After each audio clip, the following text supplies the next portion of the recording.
অনেক মহিলারা তাদের স্বামীকে ধমক দিয়ে কথা বলে, অনেক মহিলারা তাদের স্বামীকে তুই তুকারি করে কথা বলে, অনেক মহিলারা স্বামীর আদেশ মানে না।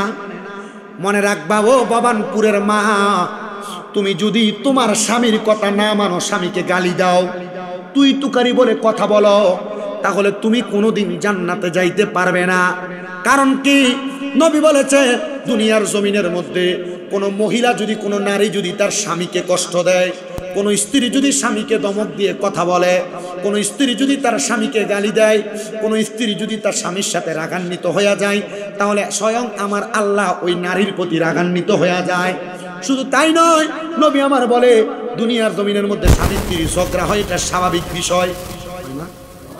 ঝগড়া হয় স্বাভাবিক বিষয়। দিনের বেলা ঝগড়া হইল, কিন্তু কোন স্ত্রীকে তার স্বামী রাত্রবেলা ডাক দিল, ওই মহিলা স্বামীর প্রতি রাগ দেখায়া বিছানার দিকে অন্যদিকে ফিরে ঘুমায় থাকলো, স্বামীর ডাকে সাড়া দিল না। নবী আমার বলে আল্লাহ তাআলার অসংখ্য অগণিত আযাবের ফেরেশতারা সারা রাত্র পর্যন্ত ওই মহিলাকে লানত দেয়, ওই মহিলাকে গজব দেয়। এজন্য মা বোনেরা, রাত্রবেলা আপনি আপনার স্বামীর সঙ্গে কোনো বাজে আচরণ করবেন না। দিনের বেলা হাজার ঝগড়া থাকবে, নবী আমার বলে রাত্রবেলা যেন একজন স্বামী, দুইজন স্বামী স্ত্রীর বালিশ হয় একটা। নবী গো কেন? আল্লাহর নবী বলে দুইজন স্বামী স্ত্রী মানে জামাই এবং বউ, দুইজন যদি এক বালিশে ঘুমায়, তারা দুইজন একজন আরেকজনের সাথে যত লাইগা লাইগা থাকবে, আর পৃথিবীর যত জায়গা খালি থাকবে, আমার আল্লাহ পুরা খালি জায়গা আল্লাহর রহমত দিয়া ভরপুর করে দেয়। এজন্য বেড়াইত মানুষ বেশি বাড়ির বাহিরে থাকেন না। রাত্রবেলাতে আপনি বন্ধু বান্ধব নিয়ে 12টা 1টা 2টা পর্যন্ত সময় কাটান। এইটা করার কারণে আপনি আপনার বউকে সময় না দেওয়ার কারণে আপনার বউ ফরকিয়া করে। কথা ক্লিয়ার? আর মা বোনেরা, আপনারা আপনার স্বামীর সাথে খারাপ ব্যবহার করবেন না, আপনি আপনার স্বামীকে বেশি সন্দেহ করবেন না, আপনার স্বামীর উপর বেশি ইন্টারফেয়ার করবেন না, আপনার স্বামীর সব বিষয় নাক গলাইবেন না। যখন গলাইবেন দেখবেন এই স্বামী আবার আরাম নেড়ে ভাল লাগে না, লগের বাড়ির ভাবিরে ভাল লাগে, তখন এবার বেড়ো ফরকিয়া করে। কথা কয় না কেন? স্বামী স্ত্রীর সম্পর্ক পৃথিবীর সবচাইতে মধুর সম্পর্ক। কথা কয় না কেন? আবার পৃথিবীতে সবচাইতে মারাত্মক সম্পর্ক জামাই বউ সম্পর্ক। এটা কাছের মতো, কাছের মতো। কাছের দেখবেন একদিকে যদি টক্কা দেন, একদিক ভাঙ্গে গেলে আরেক দিক কি বালা থাকে না? ভাঙ্গে থাকে না? ভাঙ্গে। ঠিক স্বামী স্ত্রীর সম্পর্ক এমন, আপনি একদিক মুছা রাখবেন, আরেক দিকের ময়লা দেখা যাবে, ওইটারও পরিষ্কার করবেন। আবার আপনি যদি স্বামী স্ত্রীর মধ্যে একজন আরেকজনের আঘাত করবেন, তাহলে দেখবেন আপনার একদিক নড়বড়ে আরেক দিক নড়বড়ে। এই জন্য স্বামী স্ত্রীর সম্পর্ক হবে কেমন? মধুর। যদি দুনিয়াতে দিনের বেলা কিলাকিলি হয়, ফিডাফিডি হয়, মারামারিও হয়, রাত্রবেলা বালিশ হবে কয়টা? আর বিডিয়ে ঝগড়া হয়েছে মাঝখান দিয়ে কোল বালিশ। আগে বাচ্চা ঘুমাইতে এক সাইডে, জামাইবো এক সাইডে, যেদিন ঝগড়া এদিন বাচ্চা মাঝখানে। মুরব্বী কইতা সারি ওয়াজ দি মিলে গেছে গা, ঠিক কিনা? সাবধান, সতর্ক। মা বোনেরা, জান্নাতে যদি যাইতে চান, স্বামীর অন্যায় থাকতে পারে। বেটা সারাদিন রোদের ভিতরে কাজ করে আসে, বেটা আইসা তখন আপনার ঘরের ভিতরে আইসা দেখে আপনার গায়ের ভিতরে যে দিনে মাছ কুটছেন, মাছের গন্ধ। সারাদিন কষ্ট করে আসে, আপনারা কয় একটু পানি দাও, আপনি কোন লইয়া খাইতেন পারেন না? ঠিক না? সারাদিন কষ্ট করে আসে, কোনো কথা বললে আপনি চেত করে ওঠেন, তখন আর আপনার আর ভালো লাগে। মহিলাদেরকে বলবো, যদি স্বামীকে খুশি রাখতে চান, আপনি আপনার স্বামী বাড়িতে আসার সময় জানেন কখন কর্ম শেষ করে আসে।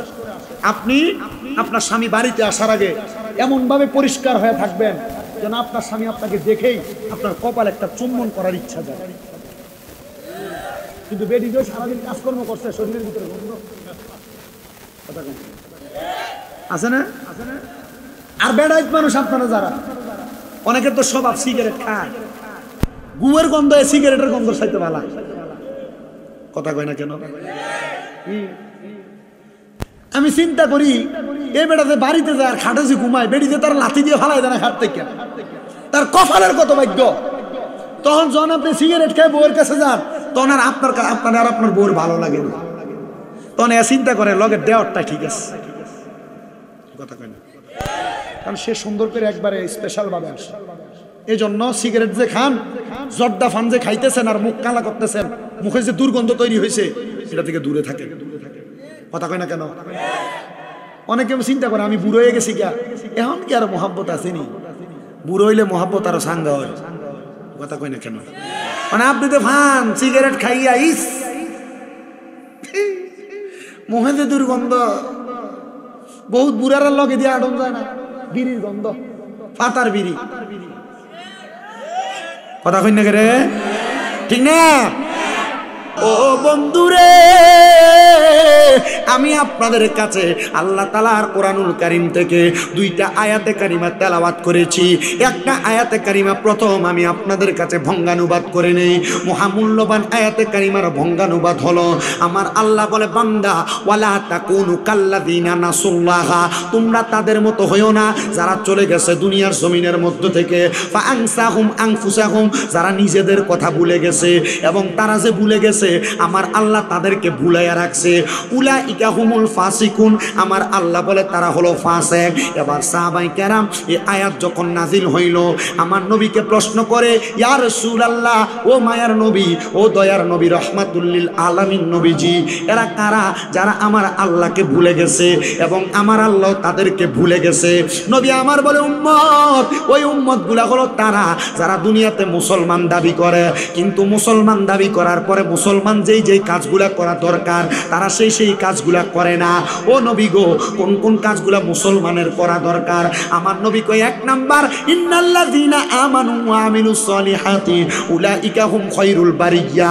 ওই কাজগুলা করবে নিশ্চয় যারা ঈমান আনবে এবং নেক আমল করবে তারা হইল দুনিয়ার জমিনে উলাইকা হুম খায়রুল বারিয়া, এরা হইল দুনিয়ার জমিনে সবচাইতে ভালো মানুষ।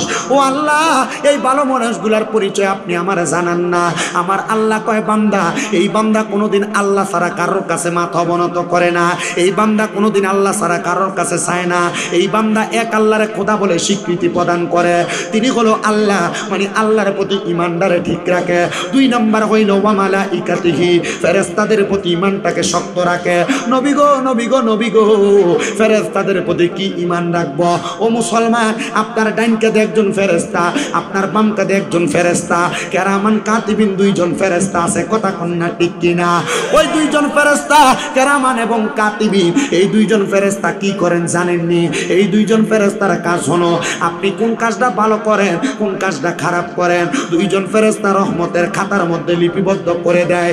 এই দুইজন ফেরেশতার প্রতি বিশ্বাস রাখা। শুধু দুইজন ফেরেশতা না, আপনি যখন মারা যাবেন আপনার কবরের মধ্যে দুইজন ফেরেশতা আসবে, যেই ফেরেশতাগুলোর নাম হলো মুনকার এবং নাকির। ওই মুনকার নাকির যখন আপনার কবরে আসবে, ওই মুনকার নাকির আপনার কবরে এসে সওয়াল জবাব করবে। এদের প্রতি বিশ্বাস রাখার কথা বলা হয়েছে। যদি আপনি আমার আল্লাহর কাছে এমনভাবে আপনাকে উপস্থাপন করাইতে চান, দেখবেন আমার আল্লাহ তাআলা আপনাকে আমার আল্লাহর কাছে তেমনভাবে গ্রহণ করে নেবেন। কথা কোন ঠিক কিনা? ও মুসলমান, ও নবীর উম্মতের দল, আশিক রাসূল ভাই বাবারা, একটু গভীর মনোযোগ নিয়ে বয়ানটা শ্রবণ করবেন। 3 নাম্বার, ওয়া কুতুবিহি, আল্লাহর কিতাবের প্রতি বিশ্বাস রাখতে হবে। বলো হুজুর, আল্লাহর কিতাব কোনটা? কোরআন শরীফের কথা নি বলেন? না না না, কোরআন শরীফ তো অনেক পরে আসছে। কোরআন শরীফের আগে আমার আল্লাহ তাআলা 103 খানা কিতাব পাঠাইছেন। 103 খানার মধ্যে 100টা হলো সহিফা, আর 3টা হলো তাওরাত, জাবুর, ইনজিল। এই 3টা কিতাব, ওই 3টা কিতাবের ঈমান আনা। এই 3টা কিতাবের পরে আখিরি নবী মুহাম্মদুর রাসূলুল্লাহ যে কিতাব নিয়ে আসছেন, হুয়াল্লাযী আরসালা রাসূলাহু বিল হুদা ওয়া দীনিল হাক্কি লিইউযহিরাহু আলা দ্বীনি কুল্লিহি ওয়ালাউ কারিহাল মুশরিকুন। ওই কিতাবের প্রতি এমন ভাবে বিশ্বাস করা যেই কিতাবের মধ্যে হেদায়েতের বাণী আছে, কোরআনের মধ্যে নামাজের কথা আছে, কোরআনের মধ্যে রোজার কথা আছে, কোরআনের মধ্যে হজের কথা আছে, কোরআনের মধ্যে যাকাতের কথা আছে, কোরআনের মধ্যে পর্দার কথা আছে, কোরআনের মধ্যে হালালের কথা আছে। কথা কোন ঠিক কিনা?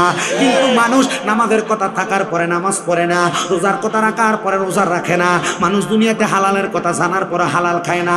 অনেক সুদখোরেরা সমাজের মধ্যে বিচরণ করে বেড়ায়। আপনারা কোন শ্রীমঙ্গলের মির্জাপুরে সুদখোর নাই?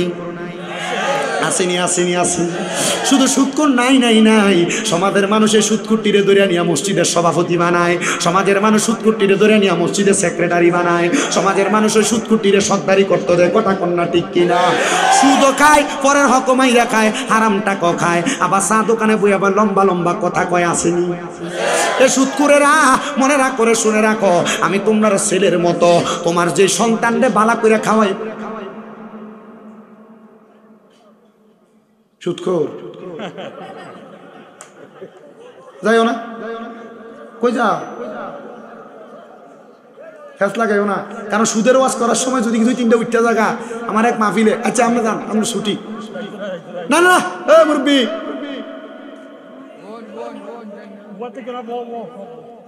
না, এবার ছেড়ে দাও। এক মাহফিলে আমি তো সুদের ওয়াজ করি, ওয়াজ করে ঘরে আসার পরে আমার মাহফিল কমিটি হুজুর আজকের ওয়াজটা বাসটা ঠিক মতো দিছেন। আমি কে কেমনে ঠিক মতো? হুজুর দেখছেন না আপনি তো সুদের ওয়াজ করতেছই, 2-1 উঠতে গেছে যে, আমি হ হুজুর এডি তো সুদ খাবো। তো বাবা সুদের ওয়াজ হইতাছে, তুমি আমার যাইও না, পরে মানছি আবার তোমার ওইটা মনে করবো, যাইস না বাবা। মানুষ বলা হ্যাঁ এটা চেহারা কালা, কিন্তু মানুষ তো দেখতে পালা। আল্লাহ কবুল করে জোরে কোনা আমিন, আর মহাব্বতে কোনা আমিন। আল্লাহ যেন আমরা এমন হারাম থেকে বাঁচিয়ে রাখে। এবার কোনে ভবানপুর, মির্জাপুর, শ্রীমঙ্গলে সুদখোর আসেনি, আসেনি। সুদখোরেরা মসজিদের সভাপতি হয়নি, সুদখোরেরা মসজিদের সেক্রেটারি হয়নি। ল্যাংডা মানুষের যেমন শরম নাই, এই সুদখোরটিরও এমন শরম নাই। কারণ হারাম খাইয়া কেমনে মসজিদের সভাপতি হইতা যাও তুমি, ব্যাককল শরম নাই। বন্ধুরে আমার এই সুদখোরটিরে কবরে এমন ফিডা ফিটবো, এমন বাইরানি বাইরাইব। আল্লাহ গো কেমন ফিডা ফিটবেন? আল্লাহ কয় আযাবুন শাদীদ, যন্ত্রণাদায়ক শাস্তি, কাঁচা বাঁশের গোড়া দিয়া বাইরাইব। কষ্টই আপনারা ও চলতন ইনশাআল্লাহ। সিন্নি আসেনি পয়সা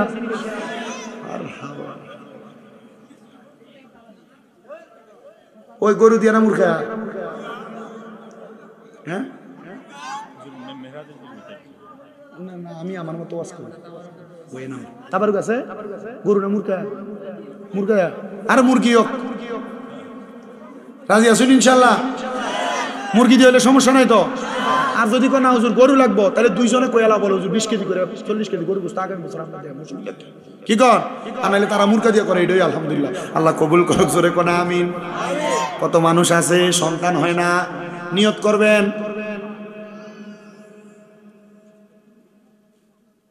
কথা কইল না।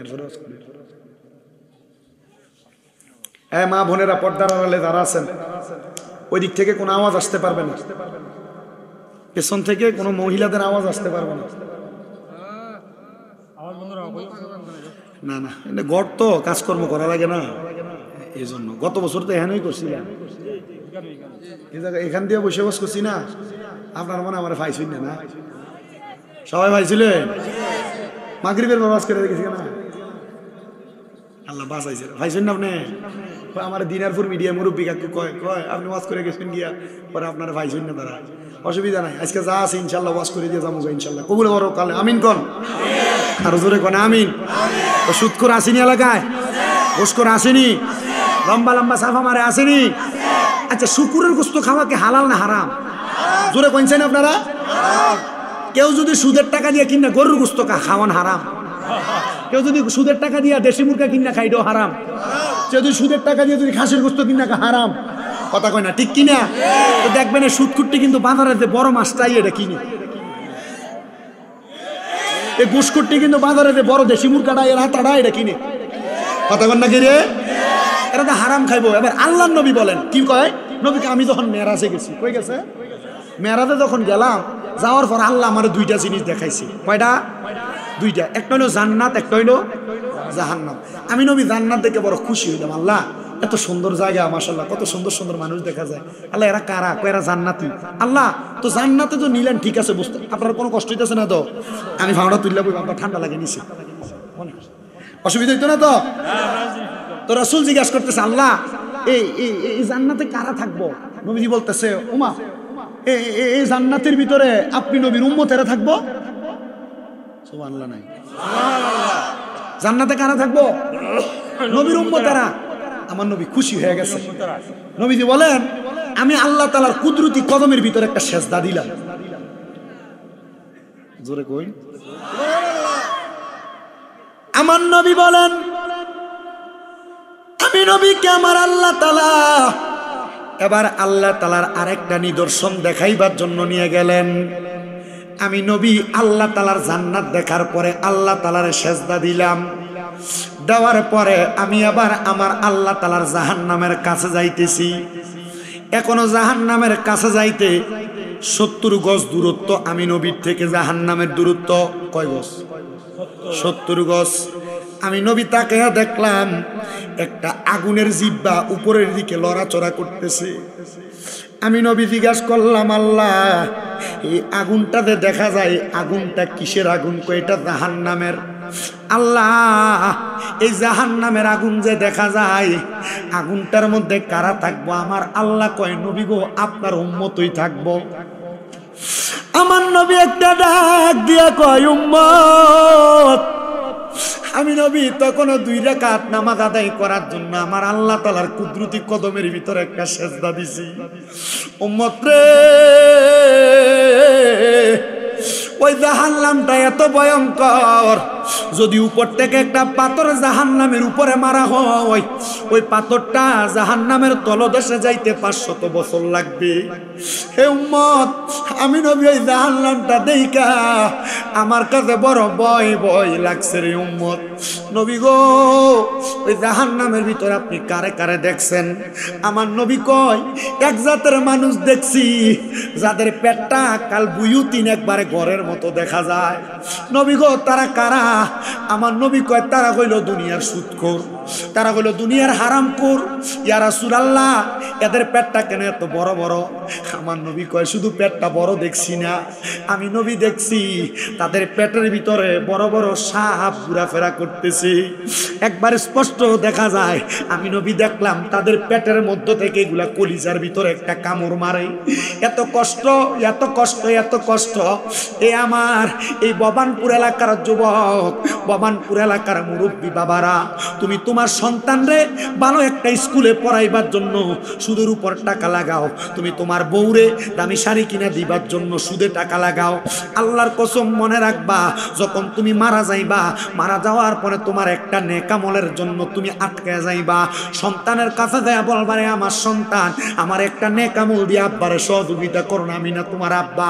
ওই ফুতে কইব, তোমারে আমি চিনি না। এ আব্বা, আমি তোর লাগে হারাম খাইছি, সুদ খাইছি, এখন তুই ফুট দিয়ে আমারে ফুট আব্বা কইয়া পরিচয় দাস না। ওই ময়দানে মাশরের ভিতরে সন্তান বাপরে বাপ কইয়া পরিচয় দিবে না।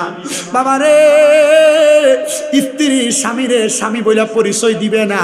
আপনি দেয়া বলবেন, স্ত্রী গো, তোমার সাথে আমার কত আরামের সময় কাটছে বিছানায়, এই স্ত্রী আমার একটা নেক আমল দেও না, আমি না আমার জীবন যৌবন তুমি বউয়ের জন্য কোরবান কইরা দিছি। ওই বউ বলবো, আমি নিজেই তো নাপসি নাপসি করি, আপনারা কি লেগে আমি নেক আমল দিতাম। তো কোন বউরে শান্তিতে রাখার জন্য হারাম খাই না, কোন বউরে সুখে রাখার জন্য তুমি হারাম খাইলা, সুদ খাইলা, ঘুষ খাইলা, পরের হক মাইরা খাইলা, মিথ্যা কথা কইয়া ব্যবসা বাণিজ্য করলা। না রে না, এমন কর্ম কইরো না। মনে রাখবা, সত্য পথের মধ্যে থাইকা যদি তুমি চলতে পারো, আমার আল্লাহ এমন কবুল করব, এমন কবুল করব, আমার আল্লাহ কবুল কইরা তোমরা জান্নাতের মধ্যে নিয়ে যাইব। তবে যদি তুমি হক ভাবে থাকতে পারো, হালাল ভাবে থাকতে পারো। আমার নবী ডাক দিয়ে কয়, উম্মত, ও আমি নবীর উম্মতের দলেরা, দুনিয়ার জমিনে এমন ভাবে চলবা, এমন ভাবে থাকবা, দেখবা আমার আল্লাহ তাআলা তোমাদের ইন্তেকালের পর তোমাদেরকে নাজাতের ফয়সালা করে দিছে। এবার আপনারা বলেন, বাবা, আমরা নবীরে মুহাব্বত কইরা ওই জান্নাতে যাইতে চাই কি চাই না? হে রাসূল, তোমায় ভালোবাসি অন্তরে, শুধু মুখে না, জান্নাতের আশায় নয় হে রাসূল, জাহান্নাম কেউ ডরি না। নবীর ভালোবাসা আছে না? একটু মুহাব্বতে কোন, হে রাসূল, তোমায় ভালো অন্তরে, শুধু মুখে না, জান্নাতের আশায় নয় হে রাসূল, জাহান্নাম ডরি না। তোমায় পাওয়ার আশায় মন ছুটে যায় মদিনা, এই আদমের আরজি শুনো, একবার দেখা দাও না। হে রাসূল, তোমায় ভালোবাস অন্তরে শুধু মুখে না, জান্নাতের আশায় নয় হে রাসূল, জাহান্নাম কেউ ডরি না। বন্ধুরা আমার, ও ভবানপুরের বাবারা, এবার আসেন আমি আমার আল্লাহ তাআলার কোরআনুল কারীম থেকে বয়ানটা শেষ করি। আমার আল্লাহ বলেছেন তারা দুনিয়ার জমিনের মধ্যে ঈমান আনবে। ঈমান আনবে কয়টা বিষয়ের উপর? 7টা। কোন কয়টা? 7টা বিষয়ের প্রতি ঈমান আনবে। তো 3 নাম্বার আল্লাহ তাআলার কিতাবের প্রতি ঈমান আনার পরে 4 নাম্বার রাসূলের প্রতি ঈমান আনবে, 5 নাম্বার আখিরাতের প্রতি ঈমান আনবে। মরার পরে যে আল্লাহ তাআলা আপনার কবর হিসাব নিকাশ নিবেন, এটার প্রতি আপনার ঈমান আনা লাগবে। 6 নাম্বার ওয়াল ইয়াউমিল আখিরি ওয়াল কদরি খাইরিহি ওয়া শাররিহি, আপনার তকদিরের ভালো এবং মন্দের প্রতি বিশ্বাস করা লাগবে। অনেকে চিন্তা করে হুজুর আমি তকদিরের ভালো মন্দ কি বিশ্বাস করতাম? এলাকার মধ্যে অনেক মানুষ আছে দৈনিক 300 টাকা কামাই করে, আবার এমন অনেক মানুষ আছে ঘন্টায় 3000 কামাই করে। কথা কন না কে রে? আর আমরা হুজুরের মতো হইলে ঘন্টায় 20,000, ঠিক নেই? তাহলে ফলাফাইন্ডে হুজুর বানানোর দরকার আসেনি? কথা কয় না? আছে না নাই? সন্তানদেরকে হুজুর বানাইবেন, আলেম বানাইবেন। আল্লাহর নবী কয় দুনিয়ার জমিনের মধ্যে কোনো সন্তান যদি আলেম হয়, হুজুর হয়, কোনো সন্তান যদি কোরআনে হাফেজ হয়, ওই সন্তানটা তার বংশের এমন কোনো মানুষ যারা জাহান্নামের মধ্যে চলে গেছে, ওই ব্যক্তি হাফেজে কোরআনটা জাহান্নামীটারে সুপারিশ করে করে 10 জনরে জান্নাতি বানাইব। এই জন্য সবার কাছে আবদার, একটা সন্তানরে হাফেজে কোরআন বানাইয়েন। বানাইবেননি? আপনাদের দোয়ার বরকতে কুমিল্লাতে আমার 6টা মাদ্রাসা আছে। শ্রীমঙ্গলের পোলাপান আছে, হবিগঞ্জের আছে, ব্রাহ্মণবাড়িয়ার আছে, টাঙ্গাইলের আছে, ময়মনসিংহের পোলাপান আছে আমার মাদ্রাসা পড়ে। আমার কাছে দিয়া বলছে হুজুর আপনার কাছে অন্য কোনো কিছু চাই না, আমার সন্তানটারে আলেম বানিয়ে দিবেন, আর এতটুক বানাইয়েন যেন আমি আব্বা মারা যাওয়ার পর আমার সন্তান আমার জানাজা পড়াইতে পারে। আপনারা খুশি হবেন কি জানেন? আমার এক ছাত্র 1.5 বছর আগে তার নানা আমার হাতে তুলে দিয়ে গেছে, হুজুর আমার কিছু লাগবে না, আমার নাতি আমার জানাজার নামাজটা যেন পড়াইতে পারে। 1.5 বছরের ছেলেটা মাত্র 6 পারা কোরআন পড়ছে। কয় পারা? 6 পারা। নুরানি নাজেরা পড়া 6 পারা মুখস্থ করছে। এ ছেলে তার নানা যখন মারা গেছে, তার বাবা ছিল বিদেশে। এই বিদেশে থাকা অবস্থায় তার বাবা নানা মারা যাওয়ার পর আসছে। ওই ছেলের বাবা বিদেশ থেকে আসার পর তার নানা যখন মারা গেছে, আমরা বলছি তার নানা জানাজাতে পড়াবে। ছেলের বাবা না না না না না, কেন? এত ছোট ছেলে কেমনে জানাজা পড়াইবে? কেমনে পড়ায় আপনি দেখেন। বেটা ছিল কোথায়? বিদেশ। আমি বললাম কেমনে পড়ায় আপনি দেখেন।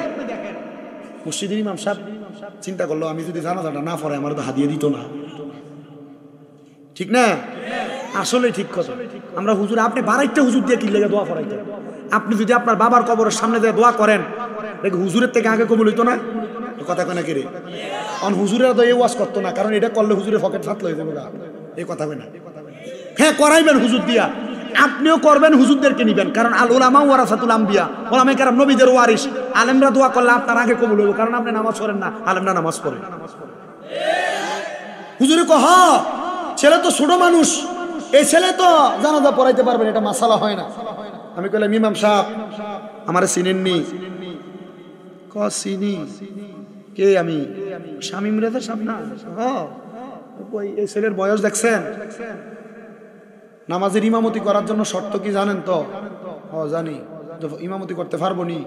আমার দিকে চায় একবার, ফোলার দিকে চায় একবার, আমার দিকে চায় একবার, ফোলার দিকে চায় একবার। না না পড়াক, নানান জানাজা নাতি পড়াবে, এটাই তো ভালো। ও তুই এখন কি আসে না ঘুরছে? আসে না ঘুরছে? ছেলে যে জানাজাতে দাঁড়াইছে, জানাজার নামাজে পড়ছে, আল্লাহু আকবার, সানা, আল্লাহু আকবার, দুরূদ শরীফ, আল্লাহু আকবার, মাইয়াতের জন্য দোয়া, আল্লাহু আকবার, সালাম ফিরাইছে। এখন ফোলার বাপের দিকে ফিরা দেখি, আমি বুঝছিলাম না হুজুর আমার ছেলে যে জানাজার নামাজ পড়াইতে পারবে। এখন বেড়াই আমার হাতে ধরে কান্দে। আমি কইলাম তার নানা স্বপ্ন ছিল তার নানা জানাজা পড়াবে। তার নানা, আপনারা খুশি হন আর না হন, তার নানার রুহুটা আজকে এই রুহুর এই লাশের সামনে ঘুরে ঘুরে হাসতেছে। আপনারা কাঁদতেছেন আর তার নানা রুহু হাসতেছে, কারণ নাতি জানাজার নামাজ পড়াইছে। এবার আপনারা বলেন, এমন নাতি, এমন সন্তান, এমন ভাইদের জানাজা আপনারও নেওয়ার দরকার আছে না? মানুষ চিন্তা করে মাদ্রাসায় খিদার লেগে পড়াইতো, মাদ্রাসা পড়াইলে মানুষের বাড়িতে দোয়া পড়তো আর 100 টাকা দিয়ে হইতো। 100 টাকা হাদিয়া হইতে পারে। আমরার মতো হইব মাহফিলে দেব 30-40 হাজার টাকা হাদিয়া। কথা কই না কেন? আপনি আলেমের মতো আলেম বানান, হুজুরের মতো হুজুর বানান, এটা তো ভালো শক্ত আলেম হবে। কথা কই না কেন? আর আলেম এটা শুধু বেশি টাকা হইলে এটা আলেম না। কি কথা কই না? বেশি টাকা হইলে এটা আলেম না। আলেম যদি মসজিদের মুয়াজ্জিন হয় এটা বড় আলেম। এটা সম্মান আল্লাহর কাছে বেশি। মুয়াজ্জিন মনে করে 3000 টাকা দিয়ে বেতন দেন, আল্লাহর কাছে তো জবাবদিহিতা করা লাগবে। কারণ নবীজি বলছে যারা মসজিদের মুয়াজ্জিন আযান দেয়, এই মুয়াজ্জিনের পাওয়ার হইলো কাল কিয়ামত হাসরের ময়দানে এই মুয়াজ্জিনের গলাটা ঠিক একবার উটের গলা যেমন লম্বা, মুয়াজ্জিনের গলা এমন লম্বা হবে, আর চেহারার ভিতরে নূর চমকাইবো। তখন অন্যান্য নবীর উম্মত থাকবে, আল্লাহ এরা কারা? তবে এটা আখিরি নবীর উম্মতের ভিতরে যারা মুয়াজ্জিনি করছে, মসজিদে আযান দিছে এরা। আর আমরা মসজিদে মুয়াজ্জিন আযান দেবার লাগি লোক পায় পাওয়া যায়। কথা কই না কেন? মসজিদের ভিতরে হুজুরও থাকতেছে না, বেতন দেয় 4000, এক বস্তা চালের দাম 3200। কথা কই না কেন? আমি মাঝে মাঝে চিন্তা করি বর্তমানে যে মসজিদ কমিটিরা ইমাম সাহেবের 5000, 6000, 7000 টাকা বেতন দেয়, আল্লাহ নি মরার পরে এরারে জুলুমকারী হিসেবে হাসরের ময়দানে তোলে। কারণ ইমাম সাহেব আল্লাহু আকবার কয়ে দাঁড়ায়, চিন্তা করে চাউলে তো এক বস্তা 3000, বাজার খরচে তো লাগবে 4000, তো বেতনই 7000, শেষ। আমার ফোলার ফরালেহার খরচ কো, ওষুধ বড়ির খরচ কো, জামা কাপড়ের খরচ কো, নামাজ কে আসে না গেছে? কথা কয় না? এটা এবার ইমামের নামাজও হয় না, মুসল্লি নামাজও, মানে ইমামের মন মানসিকতা তো অন্যদিকে। ইমাম সাহেবের বেতন কি কমাই দেওয়া যাবে না বাড়াইয়া? চিন্তা করেন না, 5000 টাকার ভিতরে একটা ইমাম ফেলে ভালোই হয়, কিন্তু এর বেতন 20,000 না হইলে চাকরি করে না। ইমাম সাহেব যদি কয় বেতনটা বাড়াই দেন না, হুজুর আমরা তো গরিব মানুষ, মহল্লা ভালো না, একটু কমই করেন। কিন্তু দেখেন এ দৈনিক সর্বনিম্ন আপনার মসজিদের ইমাম সাহেব দেখেন এর দিকে তাকাইয়া, এ যদি সিনজি চালায় ভাত খাইতো, দৈনিক যদি 500 টাকা ইনকাম করতো, মাসে 15,000 টাকা ইনকাম হতো না? আপনি ইমাম সাহেবের কোন বুঝে আকলের ভিতরে বিলাই ফসরাপ করছে আপনার? আপনি কোন বুঝে ইমাম সাহেবের 4000 আর 5000 টাকা বেতন দেন? কথা কন না কেন? আর আপনারা তো ঠিক কইতেছেন, আপনার কাছে মসজিদের মাসিক চান্দা লেগে গেলে 50 টাকা মসজিদের মুক্তবের চান্দা, এটা লেগে যাওয়া লাগে 3 বার। কথা কই না? ঠিক কিনা?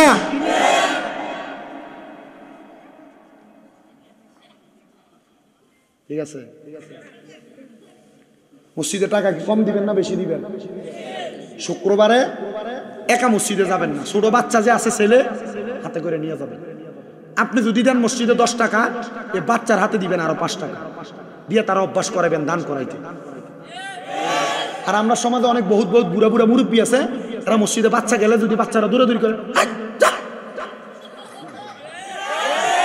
এই ফোন আর মসজিদের কাছে দিয়েও যায় না। কারণ বেটা চিন্তা করে মাগো মসজিদে গেলে বুড়া বেটা ধমকি দিব, ঠিক আছে না? বাচ্চাদেরকে মসজিদে ধমক দেওয়া। আমি যে মসজিদে চাকরি করতাম, আমি ওই মসজিদে এক বাচ্চা নিয়ে যখন তার বাবা আসতো শুক্রবারে, একদিন আসরের নামাজের সময় এক মুরব্বিরে দেখছি বেটা ধমক দেয়, কিন্তু ইয়ে ফোলা ফান্ডির মসজিদে কাবজাব করে। আমি বেটারে কইছি বাবা এ ফোলাই ভবিষ্যৎ। নবীজি বলছে যদি তোমরা নামাজ আদায় করা তোমাদের পেছনে বাচ্চাদের দূরাদূরির আওয়াজ না শুনতে পাও, মনে করবা তোমাদের ভবিষ্যৎ প্রজন্ম খুব খারাপ, অন্ধকার।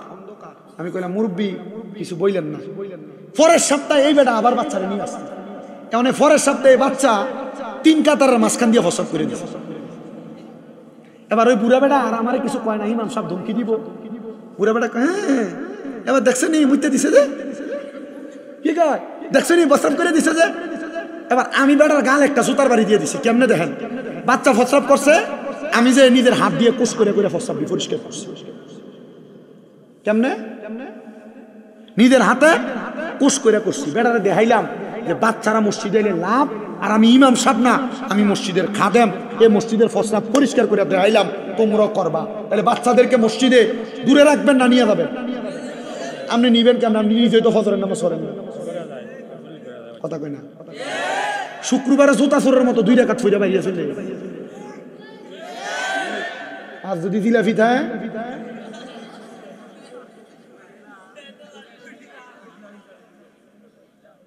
কথা কম আছে, এমন আসেনি?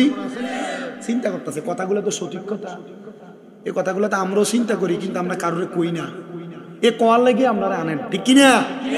আল্লাহ বোঝার তৌফিক দিক, আমিন কন আর জোরে আমিন। তাহলে 300 টাকা কামাই করে এমন লোক এ ভবানপুরে আসেনি? 3000ও কামাই করে আসেনি? আহা, এ 300 এবং 3000 টাকাওয়ালা ওয়াল কদরি খাইরিহি ওয়া শাররিহি, তকদিরের ভালো এবং মন্দের প্রতি বিশ্বাস করা। 300 টাকা যদি কামাই করেন কইবেন আলহামদুলিল্লাহ। অনেক আলহামদুলিল্লাহ করেন, 500 টাকা বেতন যদি হইতো রে আমার রে, এ জুগালি দেয়, এর বেতন হইলো 600, এ চিন্তা করে মিস্ত্রির 800 টাকা বেতন, আমার যদি 800 টাকা বেতন দিত, ঠিক কিনা? এ শুকরিয়া নাই। আবার যে ব্যক্তি 2 তলা বিল্ডিং এর মালিক, চিন্তা করে শ্রীমঙ্গল বাজারে যদি আমার 5 তলা বাড়ি থাকতো আরো ভালোই তো না? চিন্তা করে, কিন্তু এদের 2 তলার মালিক এটা লাগে শুকরিয়া আদায় করে না।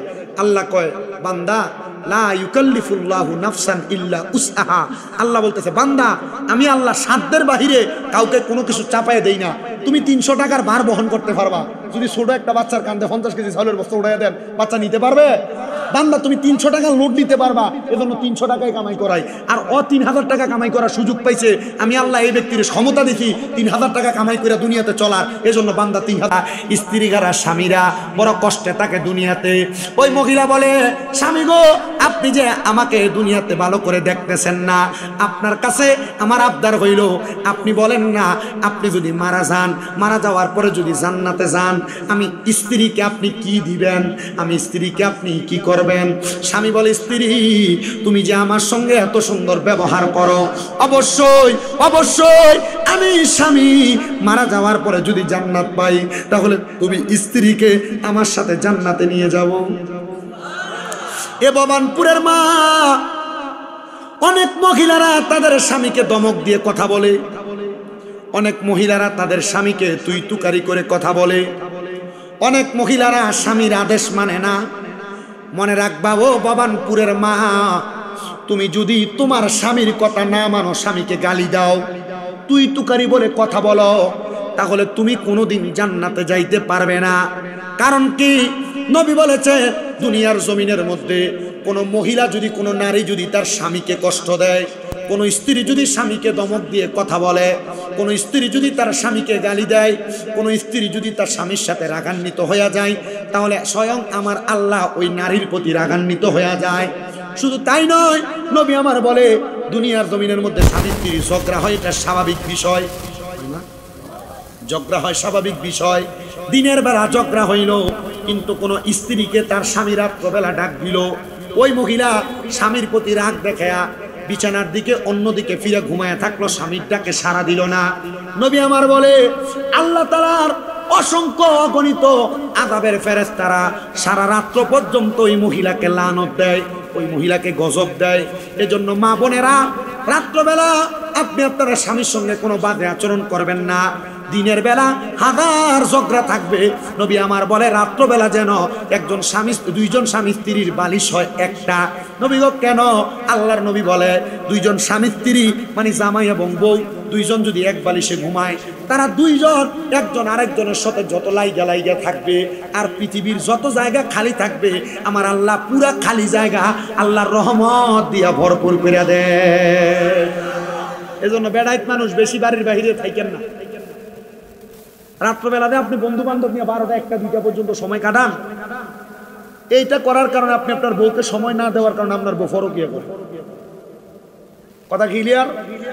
আর মা বোনেরা, আপনারা আপনার স্বামীর সাথে খারাপ ব্যবহার করবেন না, আপনি আপনার স্বামীকে বেশি সন্দেহ করবেন না, আপনার স্বামীর উপর বেশি ইন্টারফেয়ার করবেন না, আপনার স্বামীর সব বিষয় নাক গলাইবেন না। যখন গলাইবেন দেখবেন এই স্বামী আবার আরাম নেড়ে ভাল লাগে না, লগের বাড়ির ভাবিরে ভাল লাগে, তখন এবার বেড়াও ঘরও গিয়ে করে। কথা কয় না কেন? স্বামী স্ত্রীর সম্পর্ক পৃথিবীর সবচাইতে মধুর সম্পর্ক। কথা কয় না কেন? আবার পৃথিবীতে সবচাইতে মারাত্মক সম্পর্ক জামাই বউ সম্পর্ক। এটা কাছের মতো, কাছের মতো। কাছের দেখবেন একদিকে যদি টক্কা দেন, একদিক ভাঙ্গে গেলে আরেক দিক কি বালা থাকে না? ভাঙ্গে যায়, থাকে না? ভাঙ্গে। ঠিক স্বামী স্ত্রীর সম্পর্ক এমন, আপনি একদিক মুছা রাখবেন, আরেক দিকের ময়লা দেখা যাবে, ওইটারও পরিষ্কার করবেন। আবার আপনি যদি স্বামী স্ত্রীর মধ্যে একজন আরেকজনের আঘাত করবেন, তাহলে দেখবেন আপনার একদিক নড়বড়ে আরেক দিক নড়বড়ে। এজন্য স্বামী স্ত্রীর সম্পর্ক হবে কেমন? মধুর। যদি দুনিয়াতে দিনের বেলা কিলাকিলি হয়, ফিডাফিডি হয়, মারামারিও হয়, রাত্রবেলা বালিশ হবে কয়টা? আর বিডিএ ঝগড়া হয়েছে মাঝখান দিয়ে কোল বালিশ। আগে বাচ্চা ঘুমাইতে এক সাইডে, জামাইবো এক সাইডে, যেদিন ঝগড়া এদিন বাচ্চা মাঝখানে। হ্যাঁ মুরব্বী কইতা সারি ওয়াজ দি মিলে গেছে গা, ঠিক কিনা? সাবধান, সতর্ক। মা বোনেরা, জান্নাতে যদি যাইতে চান, স্বামীর অন্যায় থাকতে পারে।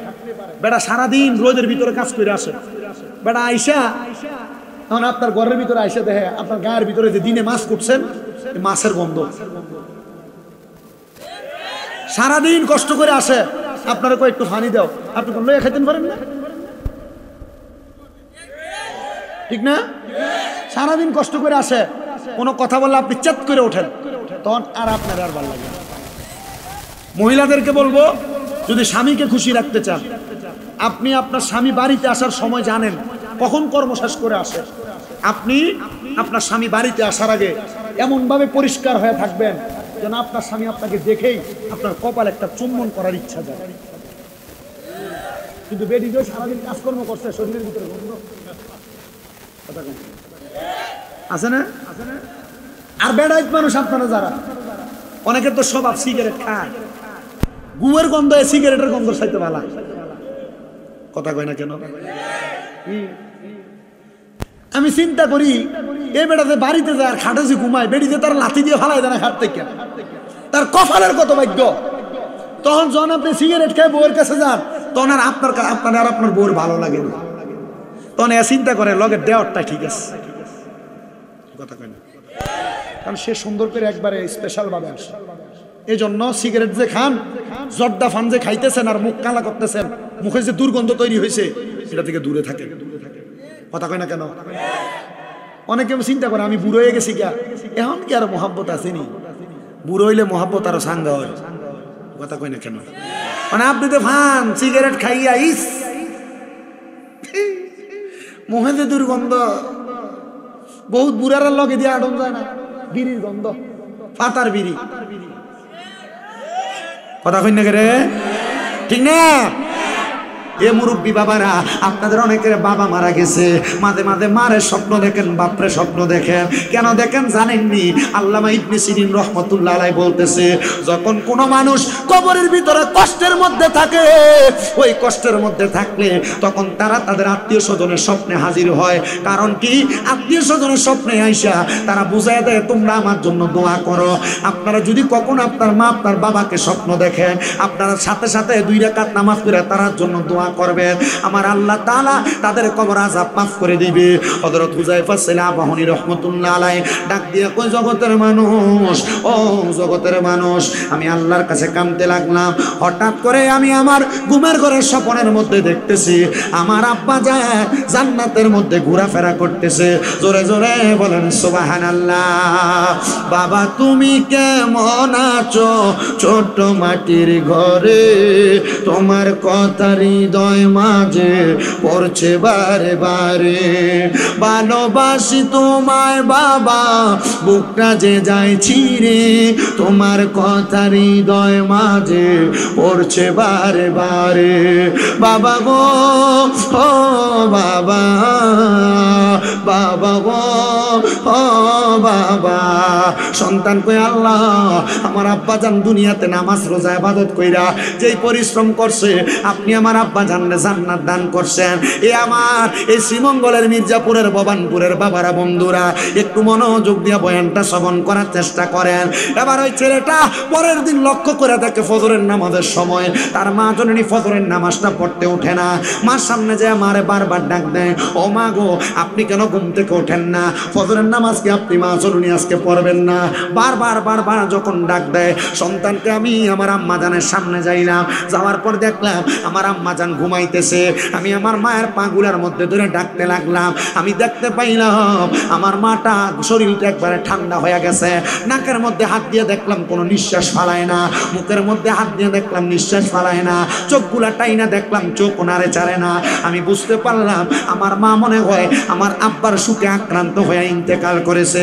ইন্না লিল্লাহি ওয়া ইন্না ইলাইহি রাজিউন। আজকের মাহফিলে এই ভবানপুরে কত সন্তান বসছে তাদের মা নাই। এই সন্তান একবার কি তোমার মাল লাগে তোমার মনটা কান্দে না?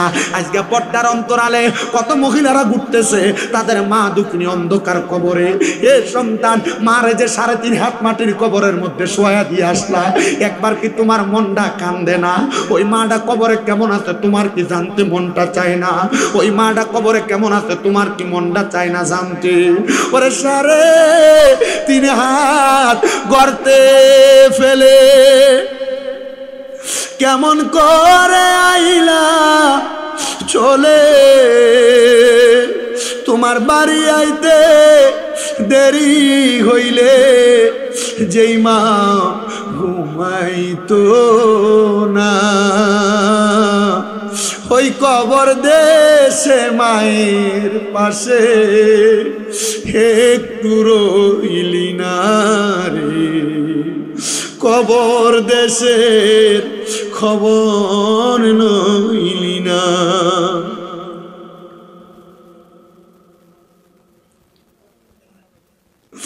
হযরত হুযায়ফার সন্তান বলে, রে আমি আমার মারে সুন্দর গোসল করায়া সাদা কাফনের কাপড় পরায়া আমি আমার মাটারে এবার দাফন করে ফেলছি জানাজা দিয়া। কিন্তু আমি বাড়িতে আসার পরে আমার ঘুমাইতে মন চায় না, আমার ভালো লাগে না, ভালো লাগে না। আরে কত সন্তান বাড়িতে আসে, কিন্তু আব্বা যেই খাটের মধ্যে ঘুমাইতো ওই খাটটার দিকে তাকাইলে সন্তানের আর ভালো লাগে না। কত সন্তান বাড়িতে যায়, আগে বাড়িতে গেলে আব্বা আম্মার মুখ দেখতো, কিন্তু এখন মা কবরে আব্বার মুখ দেখে না, আম্মার মুখ দেখে না। এ সন্তান হযরতে হুযায়ফার ছেলে বলে, আমি কান্না করতে লাগলাম, কান্না করতে করতে আমি দেয়ালের সাথে হেলান দিয়া ঘুমায় গেছি। এমন টাইমে দেখলাম এই ঘুমের মধ্যে আমারে কে জানি আইসা আমার মাথার ভিতরে হাত বুলিয়ে দিতাছে। আমি জিজ্ঞাসা করলাম, কে গো, কি আপনার পরিচয় একবার বলবেন নি? আমারে কয়, এ সন্তান আমি তোর আম্মা জান, আমি তোর আব্বা জান। কি গো, আমার আব্বা না বলছে আব্বা দুনিয়াতে নেক আমল করার কারণে মরার পরে জান্নাতে যাইব, জান্নাতে গেলে আপনি মারে জান্নাতে নিয়ে যাইব। এ মা, আমার আব্বা কি আপনার জান্নাতে নিয়ে গেছেনি? ডাক দিয়া কই, সন্তান হ্যাঁ হ্যাঁ, আল্লাহ তাআলা তোমার আব্বার সাথে আমার জান্নাতের মধ্যে নিয়ে গেছে। এ ভবানপুরের যুবক ভাইরা, মুরব্বী বাবাজিরা, পর্দার অন্তরালের মা বোনেরা, আজকের মাহফিলে কে জানি বসছো, তোমার মা অন্ধকার কবরে। ওই ছেলের মা যে জান্নাতে গেছে, ওই ছেলের বাবা যে জান্নাতে গেছে, অন্য কোনো কারণে না, নেক দোয়ার কারণে, নেক দোয়ার কারণে। আর ওই সন্তান নামাজ পড়া পড়া দোয়া করার কারণে মাঝে মাঝে ওই মার স্বপ্ন দেখতো, মাঝে মাঝে ওই আব্বার স্বপ্ন দেখতো। কই, তোমার যে মা মারা গেছে, তুমি একবার চিন্তা করে দেখো যে মা নিজে না খেয়ে তোমার খাওয়াইছে। আগে একবেলা ভাত না খাইলে মা তোমারে বলতো কি পেটটা দি পিঠের সাথে লাইগা রইছে, এ সন্তান খানা দি খাও না। এখন তোমার মা কবরে 2-3 বেলা খানা না খাইলে কেউ তোমার একবার জিজ্ঞাসা করে না। তোমার আম্মা বড় কষ্ট করে তোমারে মানুষের মতো মানুষ করছে, আজকে ওই মা অন্ধকার কবরে। সন্তান তোমার ব্যাংকে লাখ লাখ টাকা পড়ে আছে, কিন্তু তুমি তোমার মারে 500 টাকা দিয়ে কিনে একটা কাপড় পরাইতে পারো না। পরাইবা কেমনে? তোমার মা তো অন্ধকার কবরে। বুইলা গেছো তোমার আব্বাজানের কষ্টের কথা। আব্বাজান সিরা জুতা পরতো, পায়ের গোড়ালিটা মাটির সাথে লাগতো, নতুন এক জোড়া জুতা কিনতো না। কিন্তু তুমি সন্তান রে নতুন জুতা যখন রাত্রবেলা কিনাই না দিত, শীতের রাত্রবেলা ওই জুতা পায়ে দিয়ে খাটের উপর তুমি সন্তান হাসতা। কিন্তু আজকে ওই বাবা কবরে সন্তান তোমার আব্বা পুরান জামা কাপড় পরছে, তোমার নতুন জামা কাপড় পরাইছে। তোমার টাকার অভাব নাই, কিন্তু 500 টাকা দিয়ে কিন্না আব্বার একটা লুঙ্গি পরাইতে পারো না। চিন্তা করো সন্তান, ওই আম্মা ওই আব্বা আজকে তোমার অন্ধকার কবরে। কিন্তু অনেক সন্তান ওই আম্মা আব্বার মনে কষ্ট দেয়, অনেক সন্তান ওই আম্মা আব্বারে খানা দেয় না, অনেক সন্তান ওই আম্মা আব্বারে আলাদা করে দেয়। মাপ চাই রে আমার বাবানপুরের বাবারা। কেউ যদি ওই মা বাবার মনে কষ্ট দিয়া থাকো, দমক দিয়া থাকো, ওই আম্মা আব্বারে আঘাত দিয়া থাকো, আম্মা আব্বারে বাটনা দিয়া থাকো, না না না, তোমার মতো সুতার আমার দরকার নাই। এখান থেকে বাড়িতে যাইয়া মার পায়ে ধরবা, বাবার পায়ে ধরবা, ধরে বলবা মা ও আব্বা, আল্লাহর রাস্তে আমি সন্তানকে মাফ করে দেন। যতক্ষণ পর্যন্ত তোমার মা বাবা মুখ দিয়ে বলতে মাফ করে দিছি, ততক্ষণ পর্যন্ত মা বাবার পাও তুমি ছাইরো না। কারণ কি? কারণ যদি তোমার মা বাবা তোমারে মাফ না করে, আল্লাহ তোমারে মাফ করবে না। মা বাপ যদি তোমারে মাফ না করে, তাহলে আমার আল্লাহ তোমারে মাফ করবে না। এ সন্তানের দলেরা, একবার চিন্তা করে দেখো, তোমার মা বাবা তোমারে বড় কষ্ট করে মানুষ করছে।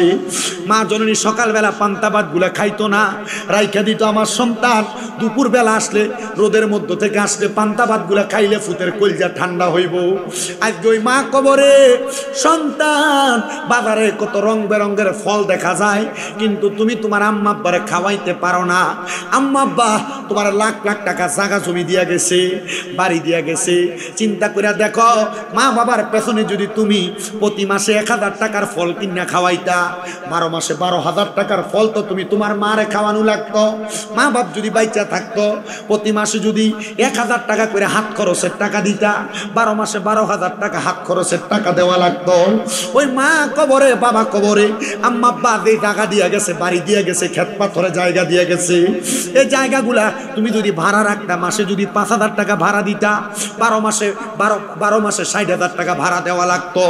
ওই মা বাবাকে কবরে আজকের মাহফিলের আখিরি মুনাজাতে আমি তোমার মার জন্য দোয়া করব, তোমার বাবার জন্য দোয়া করব, আল্লাহ যেন তোমার মা বাপকে মাফ করে দেয়। একটা সন্তান নিয়ে হাত বাড়াইবা, হুজুর আমার মার জন্য দোয়া করবেন, বাবার জন্য দোয়া করবেন। আগামী বছর মাহফিলে আমি 10,000 টাকা আমার মার নামের উপর দান করে দিব আল্লাহর হস্তে। আছেন নাকি একজন সন্তান মার জন্য দোয়া চান, বাবার জন্য দোয়া চান?